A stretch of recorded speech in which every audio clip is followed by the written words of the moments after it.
dear learners, welcome back to Bit Shiksha. Today's daily news capsule is brought to you by Bit Shiksha. So let us begin. आज के जो important articles है वो है first India Nigeria relationship जो है वो Mr. Modi has went to Nigeria to improve the relationship and grow the relationship in West Africa. So Nigeria is the big country in West Africa जिनके साथ हमारे बहुत अच्छे relations है and हम उसको relations को और improve करना चाहते हैं. तो first news and the most important news international relations के point of view से भी बहुत ज़्यादा ये important news है, ठीक है.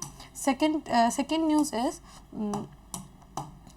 India conducts historic flight test of hypersonic missile with a range of 1500 kilometers. तो जो hypersonic जो missiles है उनका जो टेस्ट है वो अभी रिसेंटली कंडक्ट हुआ है इन ओडिशा. तो वो hypersonic का जो है मिसाइल क्या होते हैं उसके बारे में हमें समझना होगा. Third is ahead of pole centre uses norms of soybean procurement. यहाँ पर हमें प्रोक्योरमेंट PSS जो स्कीम है उसके बारे में हमें जानना होगा, ठीक है. प्रोक्योरमेंट क्या होता है उसके बारे में आइडिया हमें रखना होगा. And last news for the day is centre aims to make Andaman and Nicobar island as a tuna export hub, ठीक है. तो फिश जो है हम लोग एक्सपोर्ट करना चाहते हैं, specially tuna. You know the price of tuna and the मतलब कितना एक्सपेंसिव फिश है एंड कितना ज़्यादा yearned है इन मार्केट, राइट. बहुत ज़्यादा expensive fish and could be a very great hub for tuna producing and tuna export जो है हम कर सकते हैं. बहुत सारे लोग जो है पेस्किटेरियन भी हो रहे हैं, अभी कंज्यूम कर रहे हैं बहुत ज़्यादा फिशेस. तो we want to be a hub of tuna export, ठीक है. तो ये चारों के चारों न्यूज़ आज के इंपॉर्टेंट है. एक एक करके सारे न्यूज़ को देखते हैं. Before starting if you want to clear the examination of Assam TET, this is a very holistic and comprehensive course. So इसमें क्या मिलेगा आपको, pedagogy, असम जी के, English, GS, current affairs, everything you will get. and आपका price भी बहुत ज़्यादा minimal है, only ₹999, ठीक है. चलिए पहला न्यूज़ देखते हैं. India and Nigeria will join hands to tackle terrorism, piracy, drug trafficking, PM Modi से, ठीक है. तो यहाँ पर क्या है, एक हाई स्ट्रेटेजिक मीटिंग जो है वो हमारे नाइजीरिया एंड इंडिया के बीच में हुआ है, जहाँ पे हम लोग के बहुत सारे गोल्स है, एस्पिरेशंस है कि हम क्या क्या चीज़ जो है वो टैकल करेंगे. जैसे टेररिज्म, पायरेसी, जो पायरेट अटैक्स होते हैं, ड्रग ट्रैफिकिंग, ये सब को हम कम करेंगे, एक साथ मिलेंगे और एक स्ट्रैटेजिक पार्टनरशिप जो है वो हम अच्छे बिल्ड करना चाहते हैं विथ योर नाइजीरिया, ठीक है.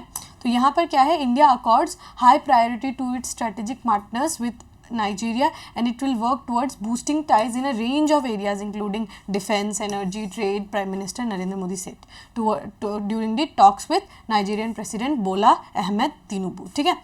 तो हम जो है अफ्रीका में, वेस्ट अफ्रीका में स्पेशली हम जो है अपना टाइज को इम्प्रूव करना चाहते हैं. बहुत डिफरेंट रेंजेस हो सकते हैं, जैसे कि आपके डिफेंस में, एनर्जी सेविंग में, ट्रेड में, तो बहुत सारे एरियाज़ है, ठीक है. टेररिज्म को काउंटर करना चाहते हैं, एम्प्लॉयमेंट को बूस्ट करना चाहते हैं, इकोनॉमिक डेवलपमेंट करना चाहते हैं. ये सब हमारे कुछ कॉमन एस्पिरेशन है जो दो कंट्री साथ में मिलकर काफ़ी अच्छे तरीके से कर सकते हैं, ठीक है. In his televised opening remarks at the meeting mister Modi identified terrorism, separatism, piracy, drug trafficking as major challenges and said the two countries would continue to work together to deal with them. Mister Modi arrived at Abuja on early Sunday.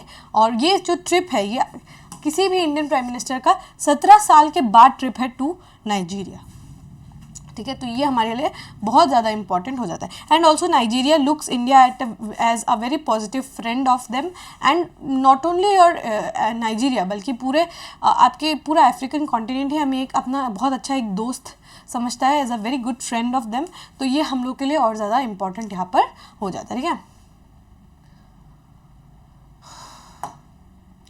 The Prime Minister announced that India was sending 20 tons of relief supply for Nigerian people affected by last month flood. तो Nigeria में last महीने बहुत बड़ा flood आया था. तो यहाँ पर क्या है, 20 tons ऑफ रिलीफ सप्लाईज जो इसमें पैकेज्ड फूड हो सकता है, रिलीफ के जो मटेरियल है वो हम लोग पहुँचाएंगे, मेडिसिन हो सकते हैं, ये ORS वगैरह जो है हम प्रोवाइड कराएंगे जहाँ पर भी लोग जो है फ्लड से अफेक्ट हुए, ठीक है.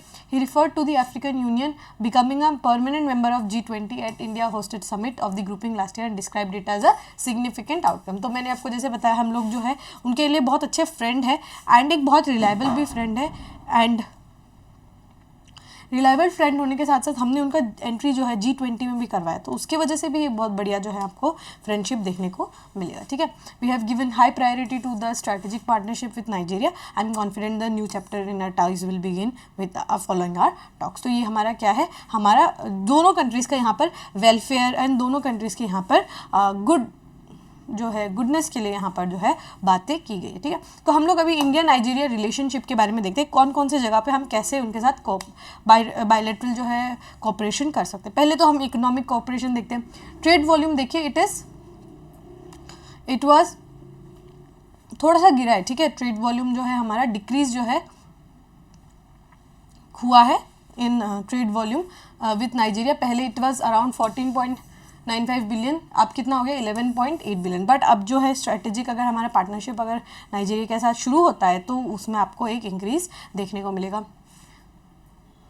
और ये डिक्रीज क्यों, क्योंकि हम लोगों ने बहुत कम और जो है ऑयल खरीदा है नाइजीरिया से। Nigeria is an oil producing state, तो वो उसके हिसाब से भी हमारे लिए काफ़ी इजी रहेगा, ठीक है। Nigeria has become India's largest trading partner in West Africa and around 20 billion India's investment in Nigeria. तो हमारे जो है ऑलमोस्ट अराउंड 20 बिलियन डॉलर्स के आसपास का इन्वेस्टमेंट है नाइजीरिया में, एंड नाइजीरिया हमारा वेस्ट अफ्रीका में सबसे बड़ा ट्रेडिंग पार्टनर के रूप में निकला है। तेल की बात करते हैं, यहाँ पे हमारा एनर्जी कॉर्पोरेशन का जो एरिया है वहाँ आपको देखने को मिलेगा कि जो one of the leading suppliers है ऑफ ऑयल, और हम इंडिया जो है उनसे 12% ऑयल जो है वो खरीदते हैं। हमारा अगर 100% नीड्स है तो हम कोई बहुत बड़ा चंक जो है सऊदी से खरीदते हैं, बहुत बड़ा चंक जो है हम रशिया से खरीदते हैं, फिर उसमें नीचे नीचे धीरे धीरे आते आते हम नाइजीरिया से कितना लेते हैं 12% ऑफ हमारा जितना ऑयल इम्पोर्ट्स है वो सब नाइजीरिया से आता है, ठीक है। डेवलपमेंट कोऑपरेशन क्या है, हम जो है लाइन ऑफ क्रेडिट देते हैं, कितने हमने दिया है बहुत सारा, जैसे 30 मिलियन जो है इलेक्ट्रिसिटी प्रोडक्शन के लिए, इलेक्ट्रिसिटी जनरेशन के लिए, और रिवर से जो है हाइड्रो इलेक्ट्रिक प्रोजेक्ट वगैरह बनाने के लिए, और सोलर पावर्ड स्ट्रीट लाइट्स बनाने के लिए। ये सब जगह पे हम लोगों ने बहुत ज़्यादा कॉपरेशन जो है वो दिखाया है, ठीक है, डेवलपमेंट कॉपरेशन। और इसमें हम क्या दिया है, हमने ऑलमोस्ट 30 मिलियन डॉलर्स का जो है लाइन ऑफ क्रेडिट जो है वो प्रोवाइड किया है। लाइन ऑफ क्रेडिट का ये मतलब होता है कि आप धीरे धीरे पैसे दे रहे हैं, ठीक है, after one instalment after another, one instalment after another, तो इस टाइप से लाइन ऑफ क्रेडिट जो है वो दिया जाता है, ठीक है। इंडियाज डिफेंस कॉपरेशन, और ये बहुत ज़्यादा इंपॉर्टेंट है, जैसे हम ट्रेनिंग प्रोवाइड करते हैं, कैपेसिटी प्रोवाइड करते हैं, डिफेंस के इक्विपमेंट जो है हम बहुत सारे प्रोवाइड कराते हैं to the Nigerian defence forces. So hopefully आपको ये टॉपिक जो है ये समझ में आ गया होगा। हम जो है नेक्स्ट न्यूज़ की तरफ चल सकते हैं। India conducts historic flight test of hypersonic missile with the range of 1500 kilometres. तो यहाँ पर क्या है, हाइपरसोनिक मिसाइल्स जो है वो बनाया गया है, ठीक है। पहले थोड़ा सा आप लोगों को डिफरेंस बता देती हूँ। सोनिक का मतलब होता है sound, we all know sonic is sound. तो देर आर, अगर हम देखें सोनिक के रूप में, तो there can be 3 types of missile. First is subsonic, second is, जैसे हम लोग बताती हूँ आगे, ठीक है, सबसोनिक मिसाइल, फिर क्या है सुपरसोनिक मिसाइल, और तीसरा है हाइपरसोनिक मिसाइल, ठीक है। ये 3 टाइप से आपके मिसाइल्स जो है उसको हम डिवाइड कर सकते हैं, सबसोनिक, सुपरसोनिक, हाइपरसोनिक। तीनों में एक ही वर्ड कॉमन है, sonic, sonic and sonic. Sonic का मतलब मैंने आपको बता दिया, इट इज साउंड, ठीक है। तो साउंड का जो है ना, देयर इज वन, आप ऐसे यूनिट समझ सकते हैं, या फिर उसको आप क्या कह सकते हैं, हम कहते हैं मैक यूनिट होता है, ठीक है। तो जो सबसोनिक होता है, जैसे हमारा जो सोनिक है ना, वो हम लोग क्या कंसिडर करते हैं, 1, ठीक है, 1 मैक जो है दिस इज सोनिक, ठीक है। सबसोनिक क्या होगा, 1 से नीचे कुछ मिसाइल्स होती है जो सबसोनिक रेंज में चलता है, जैसे कि उसका मिसाइल का जो रेंज है that is less than 1, 0.7 Mach हो सकता है, 0.8 मैक हो सकता है, 1 से बहुत कम 0.9 मैक भी हो सकता है। This type of missiles are called subsonic missiles. Supersonic missiles on the other hand 1 to 5 Mach का रेंजेस में ये रहता है। मैक क्या है, आप ऐसे समझ सकते हैं, यूनिट ऑफ साउंड, या फिर इस टाइप से आप समझ सकते हैं, ठीक है। तो 1 से लेकर 5 तक के बीच में अगर रहा, those are your supersonic missile, and hypersonic obviously more than 5, ठीक है। 5 से अगर ज़्यादा हुआ, दोज आर योर हाइपरसोनिक मिसाइल, ठीक है। तो यहाँ पर हमने क्या टेस्ट किया है, अब हमने हाइपरसोनिक मिसाइल को जो है वो टेस्ट किया, ठीक है। तो हाइपरसोनिक मिसाइल का रेंज कितना है यहाँ पर 1500 kilometre, very high, very long range, ठीक है। डीआरडीओ ने ये बनाया है एंड ओडिशा के कोस्ट से ये हुआ है, ठीक है। आपको इतना ज़्यादा डेप्थ में तो नहीं जानना है, पर the flight data obtained a down range ship stations confirmed successful terminal of manoeuvres with high degree of accuracy, यहाँ पर ये हुआ है, ठीक है। एंड हमें क्या करना है, this is a historic moment and this significant achievement has put our country into a group of select nations who have capabilities of such critical advancement and military technology. This missile have been indigenously developed by DRDO. Hypersonic weapons are maneuverable and can fly at the speed of at least 5 Mach, that is 5 times the sound of speed. मैंने वही बताया आप लोगों को कि ये जो hypersonic missile होंगे उनका मिनिमम क्राइटेरिया ही 5 मैक है, लेकिन जैसे सुपरसोनिक है उसका मैक्सिमम क्राइटेरिया इज 5 मैक, मतलब वो 5 times the speed of sound में जो है वो चल सकते हैं। लेकिन ये क्या है, मतलब मिनिमम इसका जो है स्पीड है वो 5 times the sound of speed है, मतलब इसका स्पीड को हम और ज़्यादा इंक्रीज कर सकते हैं। एंड इतना तेज़ वो जा रहा है, मतलब साउंड जो आपको मिल रहा है that is the speed of sound जो आपको फ़ोन से आप देख पा रहे हैं, लेकिन वो जो मैं बोल रही हूँ इससे 5 गुना ज़्यादा या 7 गुना ज़्यादा अगर स्पीड में हम मिसाइल को लेके जाए तो वो डिवीजन हो जाता है कि हाइपरसोनिक है, सुपरसोनिक है या सबसोनिक है, ठीक है। तो ये जो क्या है हाइपरसोनिक जो है ये 5 टाइम्स मिनिमम है इसका, ठीक है, मतलब मिनिमम ये 5 टाइम्स से शुरू होगा, मैक्सिमम हम इसको 7-8 तक लेके जा सकते हैं and that is very speed. और उतने स्पीड में अगर आप उसको मैन्यूवर करा सके, मतलब उसका पोजीशन चेंज कर दिया आपने, उसका डायरेक्शन चेंज कर दिया, वो मैन्यूवरेबिलिटी लाने के लिए बहुत क्रिटिकल टेक्नोलॉजी चाहिए होता है जो कि हम लोगों ने अचीव कर लिया है। एंड ऐसे दुनिया में बहुत कम ही कंट्रीज़ है जो कि इतना क्रिटिकल टेक्नोलॉजी को अडेप्ट कर पाए हैं एंड इतना सक्सेसफुल जो है टेस्ट जो है वो कर पाए। This is very very important, okay. So hopefully आपको ये जो है समझ में आ गया होगा, वेरी वेरी वेरी इंपॉर्टेंट, ठीक है। बहुत बार आपको मैंने ballistic missile, cruise missile, hypersonic, subsonic, बहुत चीज़ें मैंने आप लोगों को बताया। These are very very important. आप एग्जाम का हर पैटर्न देख लीजिए, वहाँ पर बार बार जो है ये पूछा जाता है एंड आगे भी पूछा जाएगा, ठीक है। अगला है ahead of polls center releases norms for soybean procurement. तो यहाँ पर क्या है कि प्राइस सपोर्ट स्कीम, ठीक है,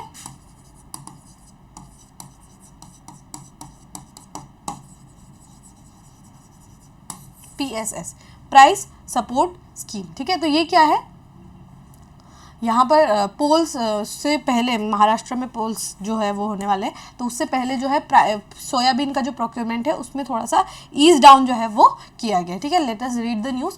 ahead of crucial Maharashtra election the centre has relax the norm for procuring soybean. तो सोयाबीन जो है ना, पहले उसको प्रोक्योर किया जाता था, उसमें कितना मॉइस्चर कंटेंट होना चाहिए था, 12%, ठीक है। सोयाबीन जो है ना ये इसमें मॉइस्चर होता है, उसकी वजह से इसका खराब होने का चांसेस इज वेरी हाई, बहुत ज़्यादा चांसेस रहता है कि सोयाबीन जो है वो खराब हो जाए। तो गवर्नमेंट पहले कैसे प्रोक्योर करती थी कि अगर आपका मॉइस्चर कंटेंट सोयाबीन में जो है वो अगर 12% हुआ तो वो हम उसको एक्सेप्ट करेंगे, लेकिन इस 12% का जो मार्क है इसको थोड़ा सा ईज डाउन करके आप कितना, अगर आपका 15% भी है सोयाबीन का जो वेट, उसमें मॉइस्चर कंटेंट अगर 15% भी है तो भी गवर्नमेंट इसको प्रोक्योर करेगी under this scheme, price support scheme, ठीक है। इसके स्कीम के तहत जो है इसको आपको मिलेगा, ठीक है।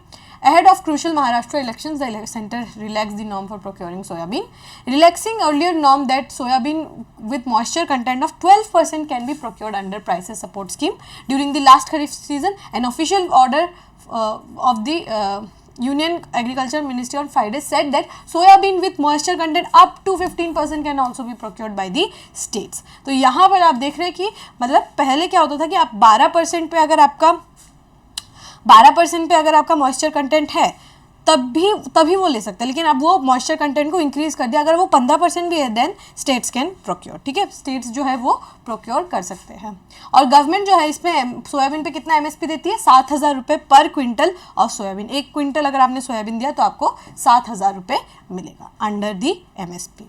Farmer had protested demanding steady procurement of crops in Madhya Pradesh and Maharashtra, ठीक है। तो कंप्लेंट्स भी जो है फार्मर जो है वो करते रहती है, ठीक है। Okay, the centre's direction to the state secretaries of Gujarat, Maharashtra, Madhya Pradesh, Telangana, Rajasthan, ये भी जो है डिसीजन जो है वो बोला गया है कि सिर्फ और सिर्फ महाराष्ट्र में, अलग जगहों में भी आप जो है प्रोक्योरमेंट जो है वो कर सकते हैं। और यहाँ पर क्या है, PSS स्कीम के बारे में हमें जानना होगा, ठीक है। PSS स्कीम जो है मैं आप लोगों को थोड़ा एक ब्रीफ आइडिया में बता देती हूँ। PSS स्कीम क्या है, इसको अगर हम इरेज करें, व्हाट इज पीएसएस स्कीम, ठीक है। तो पीएसएस क्या है, PSS is price support scheme. अब प्राइस सपोर्ट स्कीम में क्या है कि इफ यू नो एक एमएसपी का एक लेवल होता है, हमें पता है ना, एमएसपी जो है एक लेवल होता है, हम लोग सोइंग सीजन से पहले मतलब उगाने से पहले हम जो है एमएसपी अनाउंस करते हुए देखते हैं, गवर्नमेंट जो है एमएसपी अनाउंस कर देती है। अब प्राइस सपोर्ट स्कीम क्या है, अगर कभी क्या हो, जैसे सोयाबीन का एग्जांपल लेते हैं, सोयाबीन का क्या हुआ कि सोयाबीन का जो है लेट्स से फार्मर ने ओवर प्रोड्यूस कर लिया एंड गवर्नमेंट जो है उन्होंने एमएसपी देने के बावजूद भी मंडियों में क्या हो रहा है, जो एपीएमसी मंडी है वहाँ पर क्या हो रहा है, प्राइस जो है उसका धीरे धीरे कम हो रहा है। Instead of increasing the price, आप क्या हो रहा है देख रहे हैं कि प्राइस जो है धीरे धीरे अनस्टेबल हो रहा है, ठीक है। तो प्राइस सपोर्ट स्कीम के द्वारा क्या है, जो एक्स्ट्रा प्रोड्यूस है या फिर जो मार्केट में जो प्राइस का स्टेबिलिटी है, ठीक है, प्राइस को स्टेबल करने के लिए ये जो है स्कीम लाया गया है, ठीक है। तो यहाँ पर क्या होगा कि अगर जैसे सोयाबीन का प्राइस लेट्स से पहले 10 रुपये था, ठीक है, बेंचमार्क 10 रुपये, एमएसपी जो है 10 रुपये, मतलब एक बेंचमार्क सेट कर देते हैं गवर्नमेंट कि हम जो है 10 रुपये में खरीद रहे हैं, मंडियों में एटलीस्ट 12-13 रुपये में बिकना चाहिए, कम नहीं होना चाहिए, एक स्टैंडर्ड सेट जो है वो कर देते हैं। लेकिन कभी कभी क्या होता है कि कुछ कारणों की वजह से प्राइसेस जो है वो एमएसपी के भी बिलो लेट्स से 5 या 7 रुपये में आपका बिक रहा है, ठीक है। तो ये प्राइस क्योंकि कम हो जाएगा, ठीक है, प्राइस जो है क्योंकि कम हो गया तो हमारे फार्मर्स को फ़ायदा नहीं हो रहा है। Then what they need to do is, वो क्या करते हैं, गवर्नमेंट क्या करते हैं यहाँ पर इंटरवीन करती है एंड वो जो है इस प्राइस को सपोर्ट देने की कोशिश करते हैं कि मतलब आपका प्राइस जो है वो स्टेबल हो जाए, इंक्रीज़ हो, ठीक है। अल्टीमेटली फार्मर का फ़ायदा देखती है गवर्नमेंट। उस स्कीम को हम क्या कहते हैं, प्राइस सपोर्ट स्कीम। यहाँ क्या है, प्राइस सपोर्ट स्कीम कब लाया जाता है, कब ऑपरेशनलाइज होता है, जब मार्केट प्राइसेस जो है वो कम हो जाते हैं एमएसपी के। एमएसपी मैंने बताया एक स्टैंडर्ड है, एक बेंचमार्क है, उसके नीचे अगर प्राइस चले जाए तो प्राइस सपोर्ट मैकेनिज्म को लाया जाता है ताकि प्राइसेस को जो है हम स्टेबलाइज कर सकें। बहुत बार अनियन वगैरह में भी हमें देखने को मिलता है, गेहूँ वगैरह में भी देखने को मिलता है कि प्राइस सपोर्ट स्कीम जो है वो लाया गया है, ठीक है। प्राइसेस को स्टेबलाइज करें जब तक वो एमएसपी तक ना पहुंचे या एमएसपी से ऊपर ना पहुंच जाए, ठीक है। The procurement under PSS is done as per the fair average quality standards, FAQ standards and guidelines, ठीक है, उसके तहत होता है। अभी हम लोग थोड़ा समझ लेते हैं प्राइस सपोर्ट स्कीम क्या होता है। ये गवर्नमेंट ऑफ इंडिया अप्लाई करती है इन दी डिफरेंट स्टेट्स, हर स्टेट्स में गवर्नमेंट ऑफ इंडिया जो है ये अप्लाई करती है। इसका ये कंपोनेंट किसका है, प्रधानमंत्री अन्नदाता आय संरक्षण अभियान, आशा, ठीक है, प्रधानमंत्री अन्नदाता आय संरक्षण अभियान पीएम आशा के अंतर्गत जो है ये इस स्कीम को जो है ये लाया गया है। इम्प्लीमेंट कौन करता है, डिपार्टमेंट ऑफ एग्रीकल्चर और नैफेड के अंतर्गत जो है, नैफेड जो है यहाँ पर सेंट्रल एजेंसी के रूप में काम करता है, ठीक है। मेजर क्रॉप्स क्या है, जैसे बाजरा है, ज्वार है, मक्का है, पैडी है, धान है, ठीक है, कॉटन है, तूर है, मूंग है, उड़द है, ठीक है, ग्राउंडनट है, सेसमम है, ग्राम है, मस्टर्ड है, ठीक है, और शुगर केन, ये सब में गवर्नमेंट जो है एक्सेट्रा बहुत कुछ में भी कर सकती है, ठीक है। पर मेजर क्रॉप्स ये है कि बाजरा, ज्वार, मैंने बताया ना, धान में, गेहूं में कभी कभी प्राइस स्टेबलाइज करने के लिए ये स्कीम को लगाया जाता है, ठीक है। तो आपको क्या याद रखना है, एमएसपी के बारे में, प्राइस स्टेबलाइजेशन या फिर प्राइस सपोर्ट स्कीम के बारे में आपको जानना होगा। उसके बाद आपको प्रधानमंत्री अन्नदाता आय संरक्षण अभियान के बारे में जानना होगा। These are important and this body is also very important. NAFED जो बॉडी है this is also very important. इसमें नॉट जस्ट फूड बल्कि कॉटन में भी तो हो रहा है ना, कॉटन में भी हो रहा है, तो कॉटन वगैरह में भी इसका आपको देखने को मिलेगा कि प्राइस को स्टेबल करने के लिए ये जो स्कीम है इसका यूज़ किया जाता है, स्कीम को यूटिलाइज जो है यहाँ पर किया जाता है, ठीक है। तो आप लोग को ये टॉपिक जो है ये समझ में आ गया होगा। हम लास्ट टॉपिक पे चलते हैं। Centre aims to make Andaman and Nicobar islands a tuna export hub, ठीक है। तो टूना क्या है, वो बड़ी सी मछली होती है, बहुत बड़ी and very big delicacy in east Asian countries, ठीक है, बहुत ज़्यादा कंज्यूम किया जाता है। पर हमारा जो, क्योंकि we live in such a long coast, हमारे यहाँ पे भी टूना बहुत पाया जाता है, ठीक है। Specially in Andaman and Nicobar के एरियाज़ में आपको टूना जो है फिश बहुत ज़्यादा देखने को मिलेगा। And you will see a trend of pescatarian food, ठीक है, लोग बहुत ज़्यादा पेस्किटेरियन डाइट के कंज्यूम करते हैं। So why not utilize that market and you know develop Andaman into a export hub. तो ये हमारा एक स्कीम, हम चाहते हैं कि एक ऐसा स्कीम आए जिसमें हम जो है टूना को काफ़ी ज़्यादा एक्सपोर्ट करें in the global market. Even though Indians do not consume that much of tuna and tuna being a very expensive fish, it's just like a delicacy, but other countries like Japan or Korea or those countries, Indonesia, Philippines, they consume consume a lot of tuna, okay, and US also for that matter, because US has a very big Pacific Islander population, so they also consume a lot of tuna and they consume a lot of fish, okay, and due to its health benefits and a very big kind of a food revolution you will see in the market, wherein people are more conscious right now, people are very health conscious and more nutrient heavy their diet is turning. So in that area fishes can be a very good source of omega and protein and healthy fat, so they are consuming a lot more fish. And here we need to see that Indian population is also consuming a lot of fish right now. उस tendency जो है वो increase हुआ है meet and fishes का, तो उसके वजह से हम जो है वो जो मार्केट है उसको कैप्चर करना चाहते हैं, स्पेशली एक्सपोर्ट में। एंड यहाँ पर क्योंकि हमें इतना टूना पाया ही जाता है इंडियन ओशन रीजन में, एंड 21% इंडियन ओशन में जो है 21% ऑफ टूना जो है ये मिलता है, पूरे एंटायर वर्ल्ड का 21% टूना यहाँ पर है। तो हम लोग क्यों ना इस मार्केट अपॉर्चुनिटी को टैप करें, पोटेंशियल को टैप करें और एक्सपोर्ट हब बनाए। तो यहाँ पर इसीलिए हमारा ये एक आइडिया है कि हम जो है टूना को एक्सपोर्ट को इंक्रीज़ करेंगे एंड काफ़ी ज़्यादा इंक्रीज करना चाहेंगे, ताकि ये क्या बने, एक कमर्शियली एक वैल्यूएबल, क्योंकि एक फ़िश है तो हमारा इनकम भी बढ़ेगा, ठीक है। According to Indian fisheries department, a recent meeting of investors held on Andaman and Nicobar island was step towards making union territory a hub of tuna export. Union territory of Andaman and Nicobar को हम क्या करना चाहते हैं, हब ऑफ टूना एक्सपोर्ट बनाना चाहते हैं। The global tuna market is this big, ठीक है, 41.94% बिलियन का जो है पूरा मार्केट है। एंड इंडियन ओशन रीजन जो है ना second largest producing tuna producing region है आफ्टर योर पैसिफिक ओशन, ठीक है। कंसेप्ट नोट जो है वो बनाया गया था, और यहाँ पर क्या है कि अगर हमने ये जहाँ पर भी टूना पाए जाते हैं वहाँ पर अगर हमने एक एक्सक्लूसिव इकोनॉमिक जोन बना दिया, उसके बाद क्या होगा, जो हमारा एक्सक्लूसिव इकोनॉमिक जोन बनाने से क्या होता है कि थोड़े से वहाँ पे रिलैक्सेशन ज़्यादा मिलता है। जैसे कि आपने देखा होगा गुजरात के आसपास बहुत सारा एक्सक्लूसिव इफ्सका के बारे में आपने सुना होगा, जो कि एकदम फाइनेंशियल सिटी के रूप में, वहाँ वो भी क्या है, एक्सक्लूसिव इकोनॉमिक जोन है। तो वहाँ पर क्या होगा, डेवलपमेंट बहुत तेज़ी से आएगा एंड हमें जो है ग्रोथ भी बहुत जल्दी देखने को मिलेगा। तो अगर हमने अंडमान एंड निकोबार को एक एक्सक्लूसिव इकोनॉमिक जोन बना दिया, that will be very very beneficial, ठीक है। एंड हमारा आप फोकस भी देखेंगे कि फिशेस को लेकर हम जो है काफ़ी ज़्यादा we are promoting fishery pisciculture and fisheries जो है हम एक्स्ट्रा आर्टिफिशियल पॉन्ड में हम फिशेस को बनाना चाहते हैं and we want to be a very big player in the fish market. तो हम जो है इंक्रीज़ करना चाहते हैं। एंड यहाँ पर क्या है कि बहुत टाइप के टूनास जो है उनको हम लोग एक्सपोर्ट करने की यहाँ पे बात करें, जैसे येलो फिन टूना है, स्किप जैक टूना है, बहुत टाइप के हैं, ठीक है, बिग आई टूना है, ठीक है, नेरिटिक टूना है, बहुत टाइप के जो है टूनास होते हैं और उनको हम एक्सपोर्ट करना चाहते हैं। India exported 51,626 tons of tuna last year, जो कि आपके 87.69 मिलियन के आसपास था। This is very huge number, okay. Export में हमने काफ़ी ज़्यादा इंक्रीज़ किया according to marine product export development authority, MPEDA, ठीक है। जैसे एग्रीकल्चर के लिए होता है अपेडा, वैसे मरीन के लिए क्या है, एमपेडा। हमने बहुत ज़्यादा फिश को जो है एक्सपोर्ट किया, पर ये बहुत अनटैप्ड पोटेंशियल है, इसको हम लोग और ज़्यादा इंक्रीज कर सकते हैं according to government of India, ठीक है। तो हम क्या करना चाहते हैं, टूना को एक्सपोर्ट करना यहाँ से अंडमान एंड निकोबार आइलैंड से चलेगा, लेकिन कुछ चैलेंजेस रहेगा because it is very economically sensitive and fragile region. तो वहाँ पर हम किस तरीके से डेवलपमेंट करेंगे, क्या टाइप का पॉजिटिव रहेगा वहाँ पे, क्या नेगेटिव्स हो सकते हैं, वो सब भी हमें डिस्कस करने के बाद then we have to take some decision, because economic fragilities को हम इग्नोर नहीं कर सकते, ठीक है।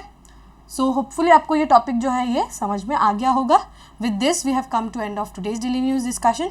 If you have liked this discussion, don't forget to give a like and write down in the comment section.